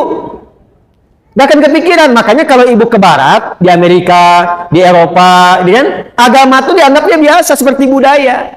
Makanya nggak ada pikiran tentang agama. Jadi bagi mereka, karena nggak belajar tentang nilai agama seperti kita yang pelajari dalam konteks keislaman, mau pakaian apa saja silahkan, yang penting terhormat dalam budayanya. Jadi mau kelihatan auratnya juga bagi mereka yang penting terhormat dalam budaya mereka. Ya, mau pakai pakaian minimalis juga dalam budaya mereka, karena nggak ada konsep ini. Bagi insan beriman, perempuan yang beriman, cara pandangnya berbeda. Jadi kalau ada budaya misalnya di barat dibawa, ya dalam konteks bisnis sah-sah saja. Tapi dalam konteks kita beribadah sebagai seorang perempuan muslimah, perempuan mukminah yang beriman, boleh nggak mengadopsi itu? Boleh nggak mengenakan pakaian yang serupa? Ketika itu dilarang atau berpaling, dalam bahasa judulnya ibu, berpaling dari situ, maka yang terjadi pasti persoalan. Saya cuma sarankan saja, selesaikan persoalan itu sebelum pulang menuju Allah Subhanahu wa Ta'ala. Nih, contoh paling gampang sebenarnya begini. Bu, perempuan dalam Islam berjilbab tidak? Ya, nggak ada perbedaan pendapat. Berjilbab tidak? Berjilbab. Laki-laki berjilbab tidak? Tidak. Perhatikan baik-baik. Perempuan tuh berjilbab, hikmahnya banyak. Kalau kita bahas satu saat ayat tentang jilbab, saya urutkan tuh. Dari mulai fikihnya, hikmahnya, macam-macamnya. Itu bu, saking sayangnya Allah, itu perempuan diminta berjilbab karena sayangnya Allah. Ya ayyuhan nabiyyu, hei Nabi sallallahu alaihi wasallam, qul li azwajika viralkan. Bahasa sekarang kan viralkan. Kalau sudah viral, like, share, and comment. Kalau sudah viral, like, share, and comment. Kata Allah, viralkan. Katakan pada istri-istrimu, wabanatika, dan anak perempuanmu. Perhatikan, wanisa'il mu'minin, dan semua perempuan yang beriman. Saya tanya, ibu perempuan tidak? Perempuan bukan? Beriman tidak? Berarti ayat ini untuk saya atau untuk ibu? Ayat ini untuk perempuan atau laki-laki? Yudnina min jalabibihinna asa an yu'rafna fala yu'dzain. Kata Allah, kenakan jilbab. Kenapa harus berjilbab? Satu, asa an yu'rafna, supaya diketahui mereka perempuan beriman. Kalau sudah tahu, fala yu'dzain, maka melekat hukum pada laki-laki untuk menghormati dan membantu serta melindunginya. Jadi dulu bu, kisahnya begini. Waktu ada perempuan di Madinah yang muslimah, sebelum ayat tentang jilbab turun, itu malam-malam mau buang hajat. Kan dulu tuh nggak ada seperti kita toilet umum seperti sekarang. Jadi kalau mau buang hajat tuh ke kebun kurma, kemana. Malam-malam ketika akan keluar, diganggu oleh laki-laki Yahudi, preman-preman Madinah. Dilaporkan kepada Nabi. Begitu esoknya dilaporkan, turunlah ayat ini. Disuruh pakai jilbab. Begitu pakai jilbab, sudah viral di kalangan para pemuda muslim. Itu muslimah tuh. Itu mukminah tuh. Maka perintahnya satu, kata Al-Quran. Setiap Anda melihat perempuan berjilbab, bantu, tolong, lindungi dia. Kaidah fikihnya begitu, hukumnya begitu. Jadi sebetulnya saya, kalau melihat ibu berjilbab, kesulitan, saya wajib bantu ibu. Enak bener deh, ibu beli beras, aduh susahnya. Kelihatan sama Pak Duni, saya aja yang bawain bu. Tuh. Saya ada perlintahan. Ini jilbab itu bukan sekedar dikenakan untuk menunjuk identitas sebagai insan beriman muslimah, bukan hanya itu. Itu wujud sayangnya Allah kepada perempuan. Kalau mau digali dari segi kesehatan, dari segi macam-macam banyak, tapi kesimpulannya satu, Allah sayang pada perempuan. Kalau fikihnya dipraktekkan itu luar biasa. Sekarang kenapa Allah yang sudah sayang, perempuannya berpaling? Allah sayang memberikan jilbab. Banyak orang mencari kasih sayang Allah. Ini Allah langsung memberikan kasih sayangnya. Saking sayangnya pakai nih. Saking sayangnya Allah, bahkan Masya Allah meninggal pun masih dijilbabin juga. Kain kafan perempuan kan beda dengan laki-laki bu ya. Yang perempuan ada kudungnya tidak? Laki-laki ada tidak? Tidak. Jangan sampai meninggalnya pakai kudung, hidupnya nggak pakai jilbab. Ntar malaikat nanya, Cici siapa nih katanya? Kan? Udah meninggal kok kudungan itu. Halo? Ini kan? Jelas ya? Jadi cara memposisikannya demikian. Jadi kita, ibu maksudnya. Ibu tata betul tuh, akan tiba masa-masa seperti itu. Sekarang saya tanya, ada nggak pekerjaan yang membuka lowongan kerja untuk perempuan tapi harus lepas jilbab? Berarti hadis Nabi benar atau tidak? Itu aja sederhananya dulu. Jelas sampai sini? Alhamdulillah kita di Indonesia. Karena di Indonesia untuk mempraktekkan agama itu sudah jadi ketentuan di undang-undang. Pasal 29 ayat 2. Negara menjamin kemerdekaan tiap-tiap penduduk untuk memeluk agamanya masing-masing dan beribadah menurut agama dan kepercayaannya itu. Jilbab bagi perempuan bagian dari ibadah. Paham? Tuh, terakhir. Kita sampai jam berapa ya? 11. Oh iya. Nggak apa-apa, nggak apa. Saya jam setengah 11 selesai. Ibu silakan mau jam 12 sampai asar. Saya mau pulang lagi, mau ada akikah. Dah, lihat sini. Terakhir. Fokus. Fokus. Fokus. Silahkan, kata Allah. Kata Nabi. Allah dan Nabi menyampaikan. Allah memberikan instruksi, Nabi menjelaskan. Atas perintah Allah Subhanahu wa ta'ala. Ada hobi, bakat, silahkan. Tapi jangan merubah fitrah. Yang kedua, keluar dari tugas pokok yang berlaku bagi perempuan di rumah. Ibu, laki-laki banyak mencari nafkah di luar. Otomatis perempuan banyak waktunya di rumah. Karena itu fitrahnya disiapkan oleh Allah untuk mensupport beberapa aktivitas yang ada di rumah. Contoh, maaf sekali, biasanya yang interaksi sama anak-anak banyaknya siapa? Yang menyusui ibu atau ayahnya? Ibunya. Yang menggendongnya umumnya siapa? Masya Allah. Karena itu anak kepada ibu itu luar biasa. Bu, itu mahal. Karena itu orang Arab menyebutkan madrasah pertama untuk anak itu ibunya. Ibunya. Nah sekarang ibunya keluar. Anak dititipkan pada orang lain. Kasih sayang ibu nggak ngalir ke anak. Gendong yang gendong orang lain. Anak nggak merasakan kehangatan ibunya. Karakternya nggak nyampe. Ibu cuma bisa marah-marah ketika anaknya nggak nurut sama ibu. Ibu tanyakan istighfar, tuh anak tuh begitu, kenapa? Apa dosa ibu kepada anak tuh? Ketika Anda minta, nah begini, anaknya rewel, anaknya berangkat, ibu cuma bisa marah, tapi tidak melihat ke belakang tuh terjadi apa. Kok anak orang lain nggak begitu? Anak orang lain taat-taat saja. Anak orang lain baik-baik saja. Riset menunjukkan kebanyakan anak yang tawuran, yang narkoba, yang ribut, itu ketika di riset, mereka ternyata mencari perhatian yang tidak didapatkan di rumah. Ibu ke masjid boleh tidak? Boleh. Dengan syarat. Tempatnya ada khusus, aman dari fitnah, dan tidak melalaikan kewajiban di rumah tangga.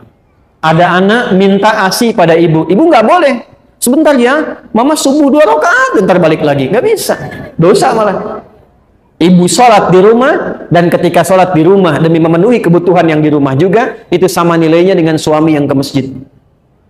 Nilainya sama. Yang mau saya katakan, urusan akhirat saja tidak mengabaikan konteks kehidupan rumah tangga, apalagi cuma urusan dunia. Jadi mulai hari ini, keluar dari sini, pakaian tata dengan baik. Cek di rumah apa yang belum tuntas. Karena sesukses-sukses anaknya, ketika anak sukses hebat apapun, perintah pertama Al-Quran, hey, jangan dulu bagi dengan yang lain. Bagi dengan ibumu dulu. Bagi dengan ibumu dulu. Minimal doakan ibumu, doakan ayahmu. Itu yang di Quran surah 46, ayat 15 itu. Tapi ibu yang bagaimana yang mesti diberi perhatian? Ayah yang bagaimana yang mendapatkan itu semua? Jangan sampai tidak terjadi semua itu. Adalah ibu yang justru bisa memberikan waktunya untuk membuat anaknya sukses di kemudian hari. Dan itu tidak mungkin terjadi kalau di rumahnya berkurang waktunya hanya untuk keluar. Tidak disalahkan ketika keluar, tapi bagi sehingga tidak meninggalkan yang pokok. Saya tutup yang terakhir. Ibu mau jadi perempuan solihah? Alhamdulillah. Yang mau? Ya, insya Allah katakan amin. Alhamdulillah. Maka teruskan kembali ke Quran surah keempat ayat 34. Kalau ingin jadi istri ibu yang solihah, cirinya 2. Ada berapa cirinya? Fas-solihatu. Tadi kan ar-rijalu kan? Sekarang fas-solihatu. Maka istri-istri yang solihah itu ciri pokoknya 2. Qanitatun. Ciri pertama, qanitat, jamak dari kata qanita. Bahkan saking inginnya ada ibu yang memberi anaknya namanya qanita. Apa artinya qanita? Ya, itu terjemahan kan ya. Baik. Qanita itu sifatnya kunut, berarti doa kunut itu doa taat dia. Baik. Qanitat artinya kepatuhan yang total kepada Allah, itu dasarnya. Asalnya itu. Nanti kalau dibawa ke aspek-aspek ibadah atau rumah tangga, maknanya menjadi luas. Contoh, kalau sholat, tanda patuhnya kita kepada Allah, itu ditunaikan dengan khusyuk. Nah, khusyuk itu kadang disebut oleh Quran dengan qanitun, jamaknya qanitin. Dari kata qanita. Contoh di Quran surah kedua Al-Baqarah ayat 238. Hafidhu 'alas salawati was salatil wusta wa qumu lillahi qanitin. Quran surah kedua Al-Baqarah ayat 238. 238. Posisinya paling kanan sebelah atas di mushaf. Kalau dibawa ke rumah tangga, maksudnya begini. Kepatuhan kepada Allah dengan cara menaati suami sepanjang tidak menyalahi ketentuan Allah. Saya ulang ya, ibu jangan senyum dulu tuh. Kepatuhan kepada Allah dengan cara menaati suami sepanjang tidak menyalahi ketentuan Allah. Awas bu ya. Ini yang pokok untuk perempuan solihah nih, istri solihah. Dan kalau ibu bisa lakukan itu, dijaga sampai meninggal, itu hisabnya Masya Allah. Langsung diperintahkan oleh Allah untuk ke surga dari pintu mana saja yang dipilih. Nggak cukup dengan amin, kita bacakan dulu hadisnya. Ya. Lihat sini. Perhatikan. Idza shallatil mar'atu salataha. Kalau ada seorang perempuan cuman sholat fardu selama hidupnya, nggak pernah sholat sunnah, nggak pernah tahajud, nggak pernah duha, nggak pernah syuruk dan sebagainya. Wasamat samaha, dan hanya puasa wajib saja, Ramadan saja, nggak pernah Senin Kamis, nggak pernah Ayyamul Bid. Wa ata'at zaujaha, tapi dia patuh pada suaminya, taat dalam rangka mematuhi Allah. Perhatikan. Wa hafizat farjaha, dan menjaga diri tidak selingkuh. Qila laha yaumal qiyamati, akan dikatakan kepadanya saat hisab, udkhulil jannata min haitsu syi'ti, langsung aja masuk surga dari pintu manapun yang kau kehendaki. Hadisnya sahih. Rawahu Tirmidzi, hadis riwayat Imam At-Tirmidzi, hadisnya sahih. Jadi kalau suami meminta ibu pada kebaikan, ibu taati, bukan lihat suaminya karena menaati Allah, itu nilainya tinggi di hadapan Allah, Bu. Contoh gini, Mah, pergi pengajian ya, Ustadz Fulan misalnya, bagus tuh. Insya Allah, ya siap berangkat. Itu kalimat itu nilainya tinggi di hadapan Allah. Mah berjilbab ya, Insya Allah siap. Mah anak-anak masuk sekolah tahfidz aja deh, Insya Allah. Itu ketika dia respon, tinggi nilainya. Jelas? Tapi saat memerintahkan kepada yang tidak baik, ibu boleh menolak. Saya ulang ya, boleh menolak, cuma kalimatnya belum selesai. Menolak dengan cara yang baik. Ingat yang pemimpin itu siapa? Suami. Contoh, Mah, lepas dulu jilbabnya ya. Papa ada family gathering, yang lain nggak pakai jilbab, Papa nggak enak. Sebentar aja, cuma 30 menit, itu pakai lagi. Ibu kalau jawabnya, apa? Tahu nggak Pak? Ini, itu rame itu. Tapi kalau ibu cara masuknya, Pak, dulu mama sebelum meninggal, dari kecil sudah melatih aku untuk pakai jilbab. Nah, aku niatkan pakai jilbab ini di antara amalan yang jariahnya insya Allah sampai ke mama, ke papa. Kalau dilepas 30 menit dan di saat itu kemudian aku wafat, meninggal dalam keadaan tidak berjilbab, kira-kira bagaimana di hadapan Allah? Ya sudah deh, nggak apa-apa, pakai aja, mungkin jadi dakwah. Ya, itu cara masuk yang enak, itu halus. Ya, boleh menolak, tapi cari jalan yang terbaik, yang halus. Terus ya? Mas ini, mau tahajud dulu Pak, udah temenin Papa nonton dulu nih, ini babak kedua nih, rame nih. Boleh, misalnya kan? Baik, gini aja deh Pak, dalam tahajud, setelah sholat, Mama doakan klubnya Papa bisa menang. Ya udah tahajud kan? Tahajud kan? Tiba-tiba kalah kan, mama sih tahajud. Iya, papa sih diminta menang malah menangis gitu. Kayaknya udah. Jelas ya? Oke. Jadi satu, taat pada suami sepanjang meminta kepada yang baik-baik. Tapi kalau sepanjang tidak baik, boleh menolak dengan cara yang apa? Yang kedua yang agak tidak mudah nih. Sekarang bisa terjadi. Hafizatun lil ghaibi bima hafizallah. Istri yang salihah, dia mampu menutup, menjaga aib rumah tangga, khususnya suaminya, terutama ketika tidak sedang bersamanya. Karena Allah sudah tutupi. Bima hafizallah. Mampu menjaga aib rumah tangga, khususnya suaminya, terutama ketika tidak sedang bersamanya, karena Allah sudah tutupi. Ibu fokus dengan saya sebentar, tahan penanya, perhatikan baik-baik ini. Jika terjadi persoalan di rumah tangga antara suami istri, itu Allah tutup ibu, nggak akan tersebar sepanjang ibu tidak membukanya, dan sepanjang suami tidak membukanya. Itu akan ditutup sampai kiamat, sampai masalah itu selesai, atau sekalipun ada yang terjadi perpisahan tetap akan ditutup sampai kiamat terjadi, sampai pulang kepada Allah. Hisabnya hanya dia dengan Allah, sepanjang tidak dibuka. Tapi kalau itu dibuka, jadi persoalan itu. Nah sekarang pertanyaannya, kan laki-laki juga sama kan? Suami juga harus menjaga kehormatan rumah tangga kan? Kenapa sangat ditekankan kepada istri, bukan suami? Itu suratnya surat apa tadi? Surat keempat surat apa? An-Nisa. Apa artinya An-Nisa? Kan sudah salah. Sudah banyak orang keliru. An-Nisa itu bukan perempuan, bukan wanita. Ibu jangan maksa. An-Nisa bukan perempuan. An-Nisa itu bukan wanita. An-Nisa itu perempuan-perempuan. Beda kan ya? Baik, kalau perempuan itu berapa jumlahnya? Perempuan itu berapa? Banyak. Perempuan tuh kalau sendirian namanya mar'ah. Mar'ah, tulisannya mim, ra, hamzah, ta, marbutah. Ini bisa dibaca mar'ah, bisa dibaca mir'ah.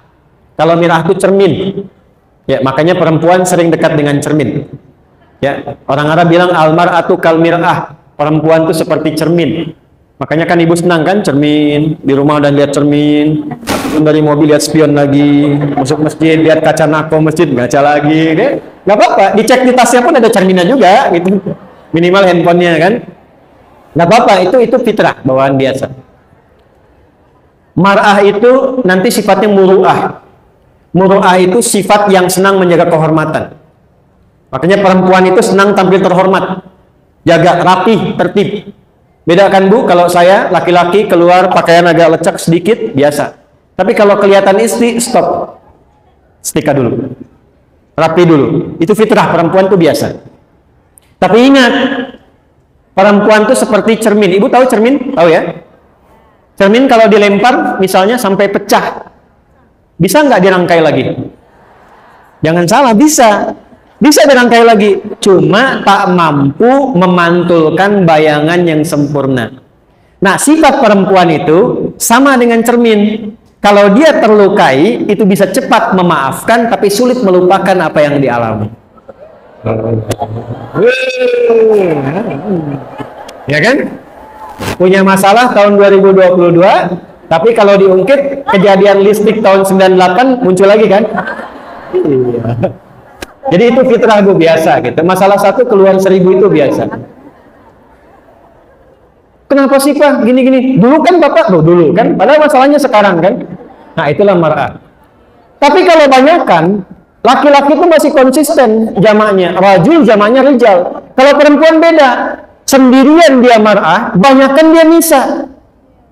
Udah beda sendiri, hurufnya udah lain, katanya udah beda. Bu, rajulun, ra-nya ada, jimnya ada, lamnya ada. Jamaknya rijalun, ra-nya masih ada, jimnya ada, lamnya masih ada, cuman tambah alif. Mim mar'ah, nisaun, mimnya kemana, ro-nya kemana, taknya kemana? Kenapa jadi nisa? Nisa itu seakar juga dengan kata nasa. Apa itu nasa? Di antaranya adalah sifat yang mudah mengungkapkan apa yang dirasakan. Di perempuan itu sependiam-pendiamnya sendirian. Kalau ketemu temannya bisa cerita. Saya nggak bilang curhat, cuman bisa cerita. Makanya kata Quran, kenapa ditekankan ke perempuan dengan nama nisa? Kalau sedang kumpul dengan teman-teman, ada masalah apapun dengan suami, jangan dibuka. Memang judulnya pengajian, tapi ketika datang kan beda sapaannya. Assalamualaikum, kece damang, alhamdulillah, saya kumaha damelan, alhamdulillah lancar. Suami kumaha di situ masalahnya, aduh. Kan judulnya pengajian kan, tapi yang dibahas tuh bisa suami. Sekarang itu lebih parah, hadisnya nyata. Belum datang ke pengajian, udah bikin status. Itu baru keluar kawan tadi bikin. Aku tidak mengira, engkau tidak seperti aku duga.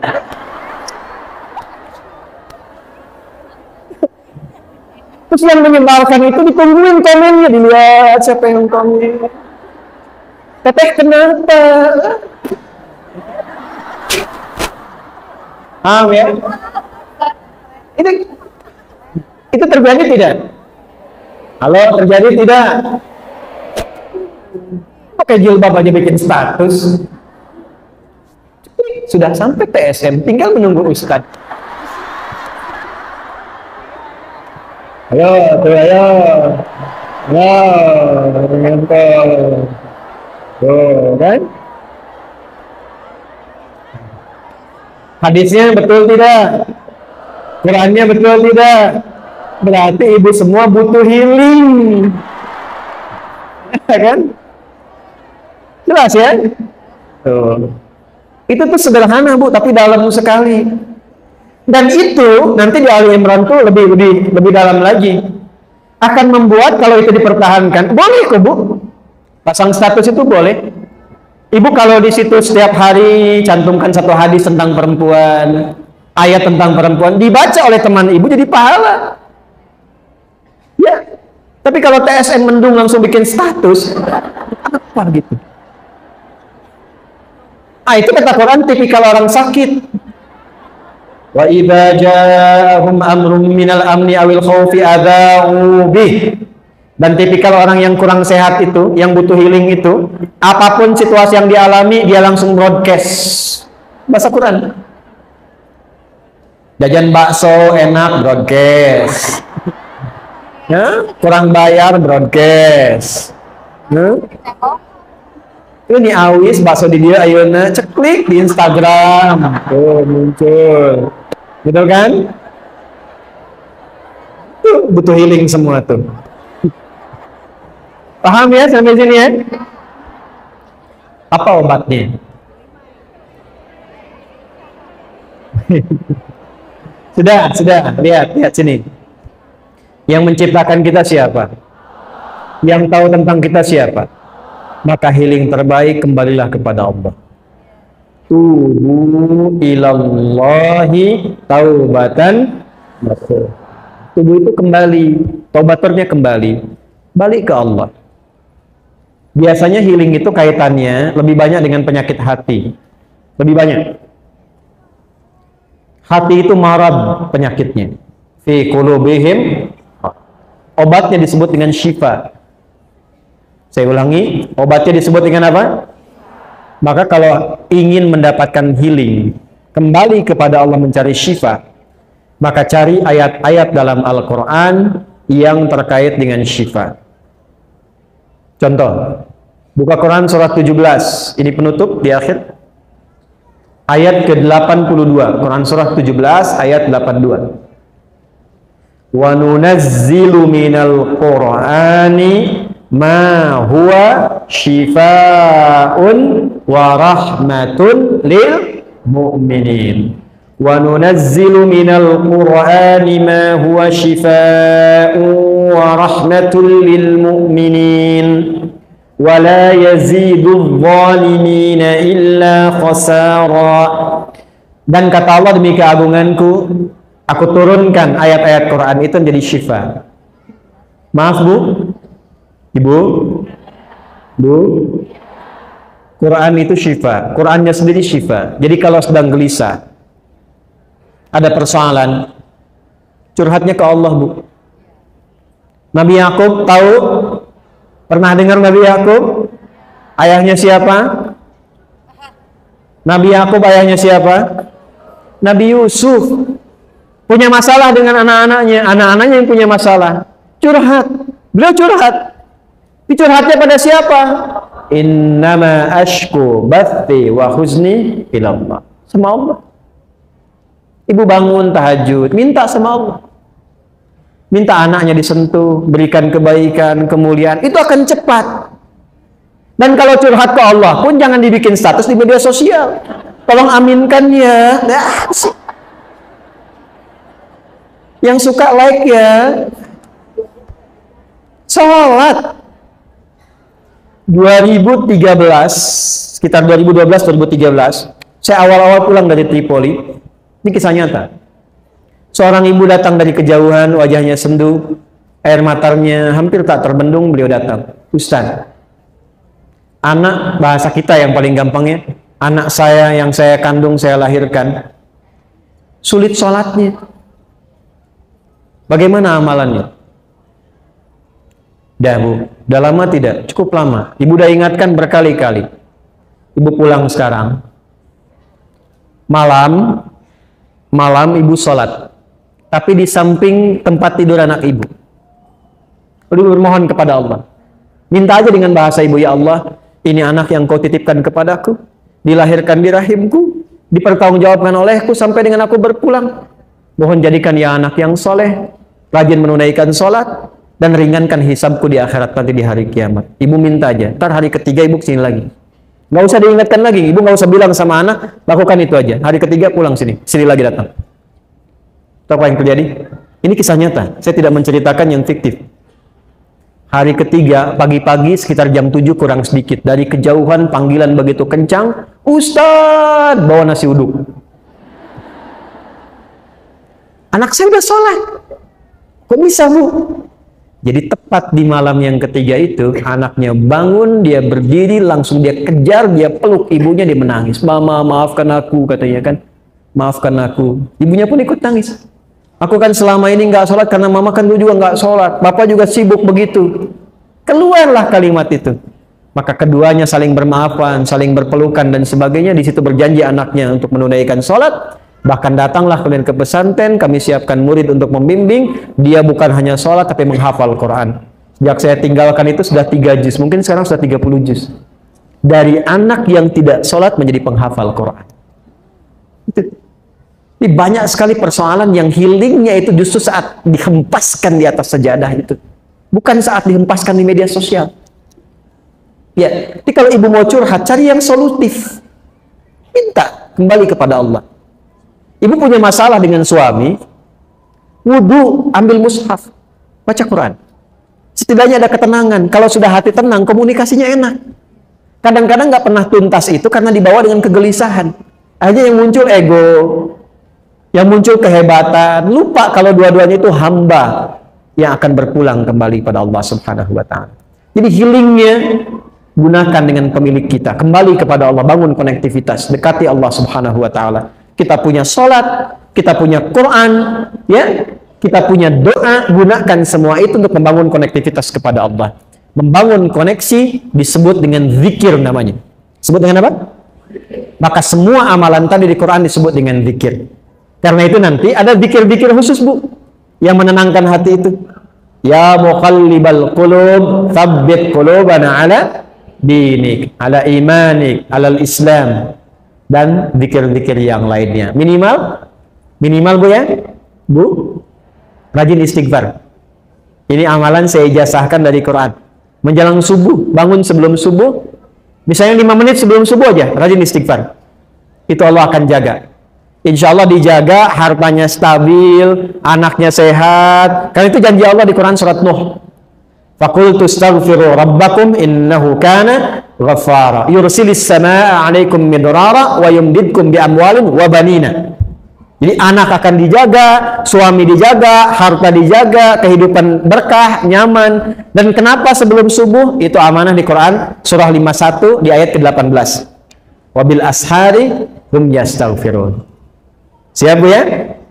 Baik, siap diamalkan? Baik. Siap untuk diamalkan? Baik. Saya ingin coba berikan yang terakhir.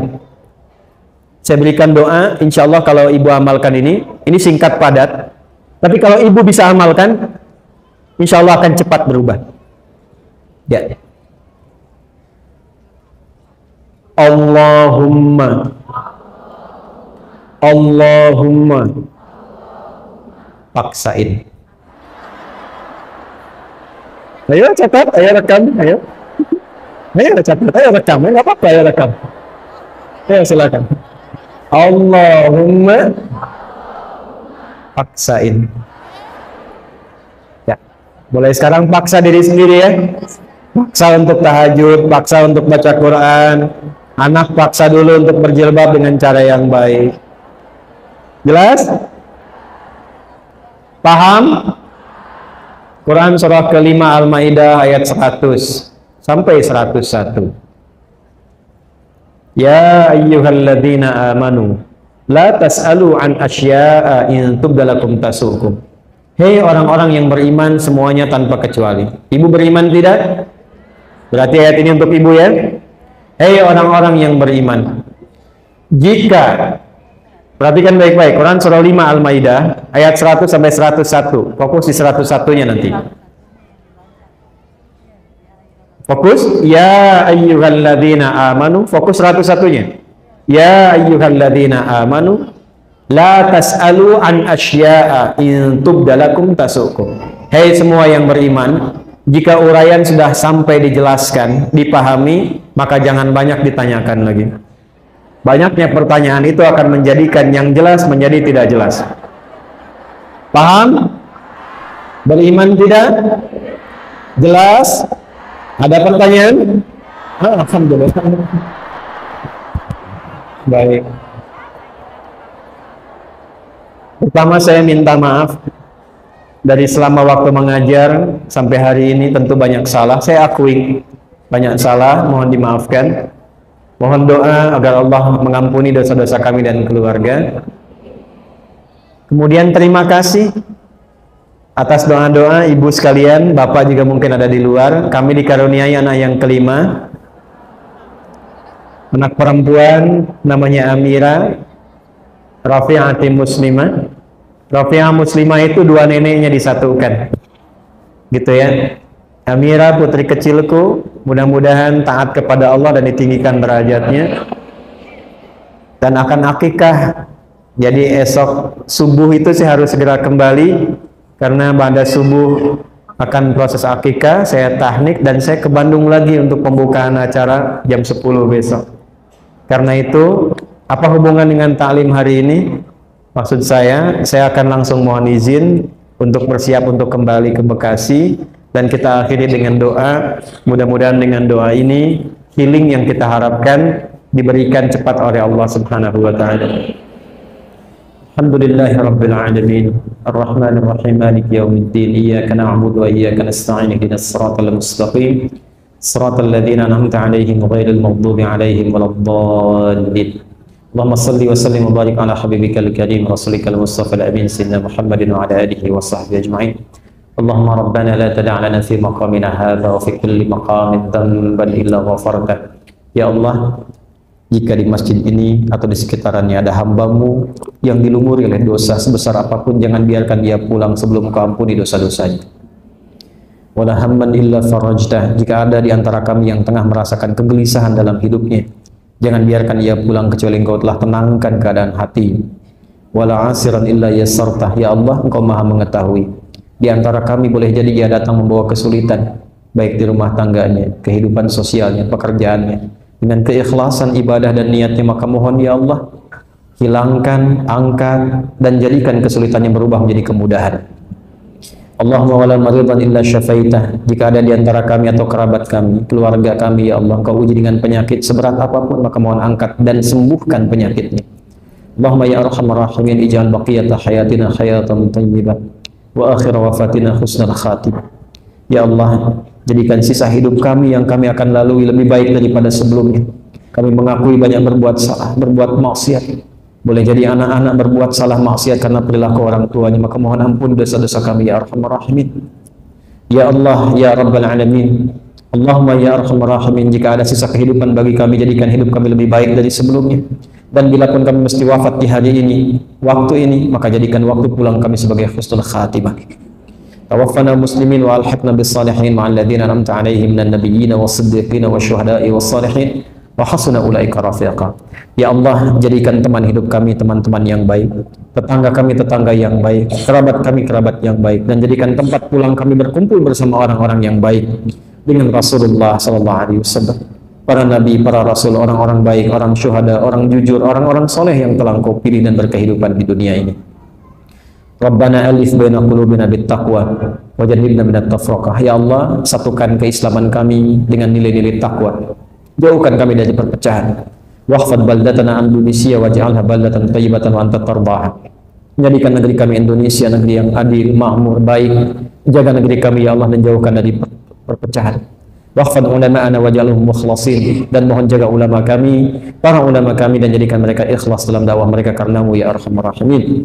Rabbana atina fid dunya hasanah wa fil akhirati hasanah wa qina adzabannar. Wa sallallahu ala sayyidina Muhammad wa ala alihi wa sahbihi ajma'in.